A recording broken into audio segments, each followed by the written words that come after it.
muito feliz pelo dia abençoado que é hoje, em que celebramos hoje. Muitas pessoas estão celebrando uma Páscoa mentirosa, uma Páscoa falsa, mas nós celebramos a ressurreição de Cristo nesse dia. Amém? Vamos ler a palavra do Senhor. Quem achou diz amém? Amém. A palavra do Senhor que diz assim em Lucas 24, versículo 5: Com medo, elas se abaixaram os olhos para o chão, e eles lhe falaram: Por que buscais entre os mortos aquele que está vivo? Vamos ler novamente. Com medo, elas se abaixaram os olhos para o chão, e eles lhe falaram: Por que buscais entre os mortos aquele que está vivo? Senhor Deus e eterno Pai, já foi orado nessa noite, mas mais uma vez queremos te dar graça. Ministra uma palavra ao nosso coração e que venhamos aprender de ti nessa noite. É em nome de Jesus que eu te peço, fala comigo e com a tua igreja nessa noite. Amém. Podeis assentar nessa noite. Irmãos, é interessante lembrar, o que eu disse aqui, é que hoje as pessoas comemoram uma Páscoa diferente. É uma data que é difícil de ser esquecida, todo ano é bem lembrada, e na maioria das vezes lembrada de uma forma errônea. O dia de hoje, o que as pessoas acreditam é coelhinho de Páscoa, ovo de chocolate. Na realidade, ovo de coelho, coelho nem bota ovo, né? Para dizer logo a realidade. Num dia como esse, lá em Êxodo, versículo 12, a Páscoa também era comemorada. E a Páscoa naquele dia foi comemorada com a morte de um cordeiro. A palavra do Senhor fala que um dia antes do povo sair do Egito, Deus manda que Moisés pegue um cordeiro sem mancha, sem mácula nenhuma, para que fosse comemorada a Páscoa. E com a morte daquele cordeiro era para ser pego o sangue daquele cordeiro, passado sobre os umbrais da casa, e onde tivesse o sangue daquele cordeiro, a morte não poderia entrar. E a palavra do Senhor fala que assim foi feito. A Páscoa foi comemorada naquele dia com a morte do cordeiro. Foi chegar o espírito de morte à meia-noite no Egito, e por causa do sangue daquele cordeiro que estava sobre os umbrais da casa, a mortandade não pôde ferir o povo de Deus, mas somente os egípcios. E a palavra de Deus fala que em Mateus nasce o cordeiro, o Filho de Deus. A história narra a vida de um menino chamado Jesus, que não nasceu num berço de ouro, mas nasceu sim numa manjedoura. Aleluia. Nasceu num lugar simples, junto com animais. A palavra de Deus narra a história de um rei que nasceu no lugar mais simples que podia existir. De um rei que não nasceu no palácio nem no hospital. Todo mundo esperava que o menino Jesus viesse de um lugar importante, nascesse de um lugar importante. Mas não, o menino Jesus nasce em Nazaré, uma cidade que não tinha saído nem sequer um profeta, uma cidade qualquer, uma cidade esquecida. De lá nasce o menino Jesus. E a palavra de Deus fala que quando Jesus nasce, ele vai crescendo em graça e em conhecimento. De tal forma que uma vez Jesus perde, e quando eles encontram Jesus, Jesus estava ensinando a palavra do seu Pai, a palavra da salvação e a palavra do Rei. Jesus estava anunciando os céus. E a palavra do Senhor fala que Jesus ia crescendo, e aí quando chegou a uma determinada forma, ele foi batizado. E começou-se a jornada, o propósito dele aqui na terra. ele começou a anunciar que ele teria que morrer para que nós fôssemos herdeiros da salvação. Ele teria que morrer para que eu e você tivéssemos direito na vida eterna. Como explicar isso? É porque antes nós não teríamos por direito a salvação. Nós já éramos condenados ao inferno. Porque a Bíblia diz em Romanos que o salário do pecado é a morte, mas o dom gratuito de Deus é a vida eterna. Era para nós padecermos, mas Jesus veio. A trajetória, a história de Jesus tentou ser interrompida. A palavra do Senhor fala que logo após Jesus ser batizado, ele foi conduzido ao deserto. E quando ele foi conduzido ao deserto, ao vencer os seus 40 dias ali, ele foi tentado pelo diabo. O diabo tentou fazer com que Jesus desistisse do seu plano, que Jesus o adorasse, porque ele já sabia que a morte de Jesus ia nos arrancar das garras dele. Ele sabia que a morte de Jesus naquela cruz ia nos livrar do inferno que nos esperava. Mas a palavra de Deus fala que Jesus seguiu o seu plano. Que plano é esse? Um plano perfeito, um plano de salvação para a minha e para a sua vida, um plano de salvação para a nossa casa, para a nossa família.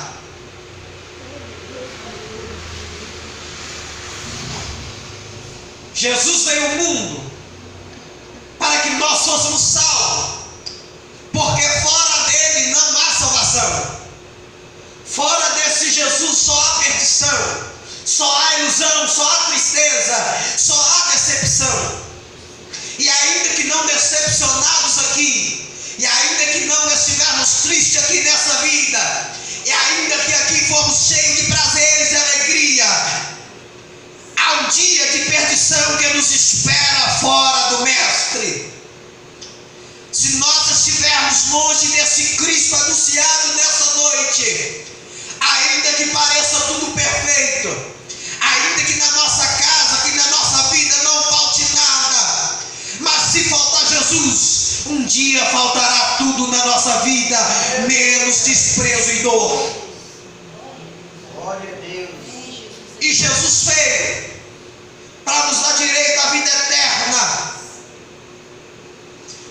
Está escrito em João,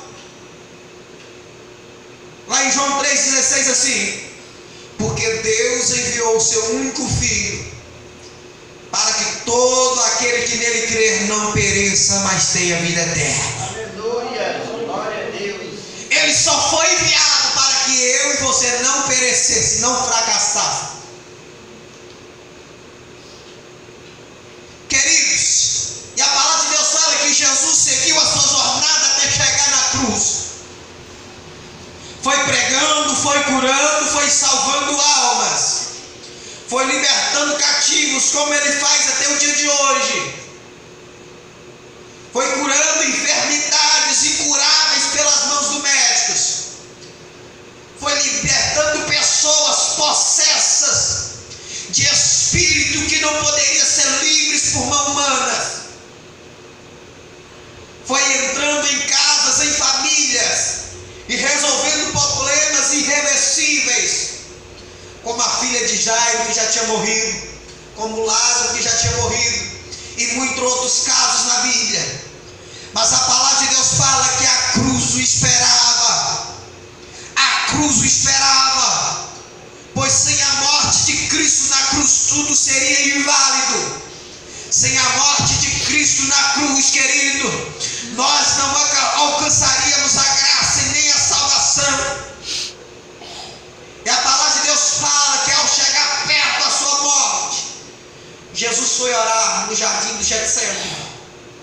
Ali ele transpirava gotas de sangue. imaginar a morte que teria que enfrentar. Em determinado momento Jesus disse: Pai, se possível, passa de mim esse cálice. Mas ainda ele diz assim: mas que seja feita a sua vontade. E qual a vontade de Deus, querido? Era entregar a vida do seu filho para que toda a humanidade encontrasse a salvação. Era para que toda a humanidade conhecesse o verdadeiro evangelho. Um evangelho que salva, um evangelho que anuncia o céu, um evangelho que diz para você que o inferno é real e ele não foi feito para você. Ele enviou o seu Filho amado para que você entendesse que há um lado bom, há uma esperança, há um céu que é real. Ainda que muitos dizem que não existe inferno, que não existe céu, o nosso Jesus, ele morreu na cruz do Calvário para nos provar a compaixão e o amor de Deus pela nossa vida. E é interessante dizer, querido, que nós vivemos a vida toda esperando que alguém se declare para nós. Nós vivemos a vida toda esperando que alguém morra de amores por nós, não é? Glória a Deus. Quantas declarações a gente não espera receber, olha? Agora há pouco mesmo eu estava vindo com a minha esposa e ela falou assim: o sonho de toda mulher é ganhar um buquê de flor, não é? O sonho da pessoa é que alguém chegue e se declara, ou filho, ou esposo, ou esposa, ou amigo, que se declare para você. Mas para que declaração maior de amor foi a de nosso Deus enviando o seu Filho para morrer por mim e para morrer por você. O seu esposo, a sua esposa não morreria por você, o seu filho talvez não morreria por você, a sua mãe te ama, mas talvez ela não morreria por você, o meu amigo me ama, te ama, mas talvez ele não morreria por nós, mas Cristo, ele morreu por mim e por você na cruz do Calvário. Isso é a maior prova de amor. Essa é a maior declaração. Glória a Deus. E a Bíblia fala que foi aproximando então. E a palavra de Deus fala que Jesus foi traído para que fossem cumpridas as Escrituras. E ele foi levado perante Pilatos. A morte estava cada vez mais próxima. Imagina a agonia nos olhos de Jesus. Mas ele tinha que fazer isso para que eu e você alcançasse a salvação. E a palavra de Deus fala que Jesus foi chicoteado, espancado. Ele foi humilhado, foi cuspido, para que eu e você estivéssemos aqui nesse dia podendo adorar. E a palavra de Deus fala, querido, que comemoravam ali uma festa e tinha que ser inocentado, prisioneiro, presbítero Armiro. E a palavra de Deus fala que deram a chance o povo de soltar Jesus, mas eles preferiram soltar Barrabás e crucificar o mestre. A cruz já estava pronta, mas não era do mestre. Uma cruz bem maior que o seu corpo. Ele teve que carregar aquela cruz pesada, arrastar, ser humilhado perante a todos, escutar as pessoas dizer: tu és o rei? Tu é mesmo rei nessa condição?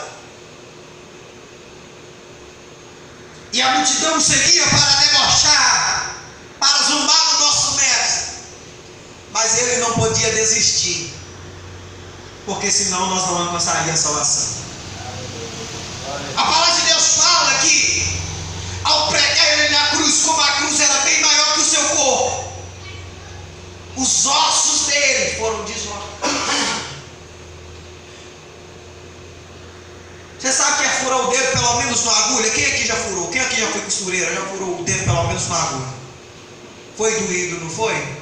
Agora imagina cravos transpassar a sua mão. Imagina que eles colocam um cravo sobre a sua mão e começar o martelo a bater em cima. E mesmo assim o mestre não poderia desistir. Ele poderia muito bem falar assim: não, eu desisto, eu paro. Porque morrer se a humanidade é cruel? Porque morrer se muitos não vão acreditar? Ele poderia ter pensado assim. Ele poderia ter pensado assim: por que morrer se na hora que o pregador for pregar, muitas pessoas não vão dar ouvido? Muitas pessoas não vão dar ligança para a minha morte. Para que morrer? Para que morrer se muitos não vão aceitar a minha palavra? Por que morrer se muitos não vão acreditar que o céu é real? Mas mesmo assim ele decidiu morrer, porque ele sabia que algumas pessoas